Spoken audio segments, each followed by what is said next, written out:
this week's edition of the Taz Report. I'm Zach Sim. And I'm Sullivan Williams. Thank you for joining us. And this week's Transportation Analysis Zone is Clemson, South Carolina, where we will take a look on how distracted driving affects the local residents. Did you know that 50% of all people between the ages of 18 and 24 are texting while driving? And 18% of injury-related crashes are due to distracted driving. And now we're going to send it down to Mr. Corbin Jenkins, our on-field reporter, who is interviewing local Clemson residents on how distracted driving affects them. I'm Corbin Jenkins here with the Taz Report. This week we're here with Taj Boyd, Clemson's starting quarterback. Now Taj, how big of an issue do you think that texting and driving or distracted driving is in the Clemson area? I think it's a very big issue. I think that a lot of people don't understand the repercussions that can happen from it. We all think that we can just text and drive and kind of just, change music while you're driving. I can honestly say that I actually do that as well, but I don't think that it's the safest or the right thing to do. There's many times where you see accidents on the side of the road or just people that swerved and hit a tree or anything of that nature because that they weren't focusing on what the task at hand and that's driving. So I think that we all need to learn from it. Now in the Clemson area, what are some ways that we could possibly help prevent this issue? I feel like it's very big on this campus, this university. So I feel like there, at some point, needs to be a mandatory talk, whether it's in the auditorium, whether it's in class. I just feel like it needs to be mandated throughout the university, and especially for the younger crowd. It looks cool.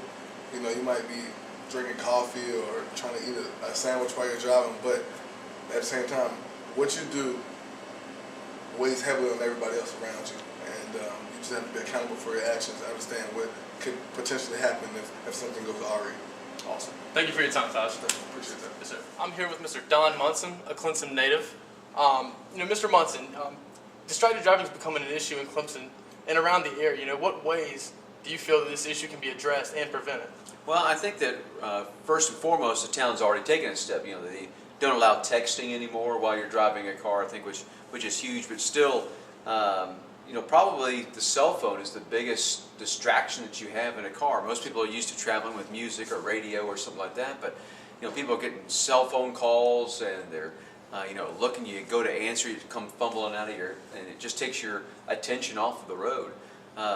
To me, that's one of the biggest issues I think that we have, is that so much is the periphery around us that is a real distraction, and you just don't keep concentrating on the job and the task at hand, and if you don't, then it's going to lead to pretty dire consequences. Yes, sir. Awesome. Thank you so much for your time. No problem. Thank you. Thanks, Corbin, for that insight. The university and the local area of Clemson have done a lot to try to address this issue. It's up to us to fix this problem. Some simple solutions are hold yourself and your friends accountable when behind the wheel. It can even be as simple as turning your phone off before driving to reduce the distractions and temptations that it can hold. You can spread awareness of this problem by visiting clemsonite.org and taking the pledge to stay focused behind the wheel and to not text and drive.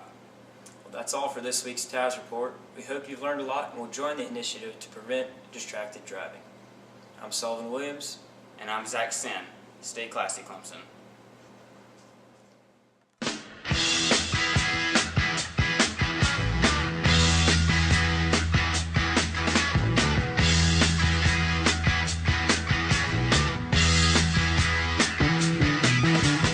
Let your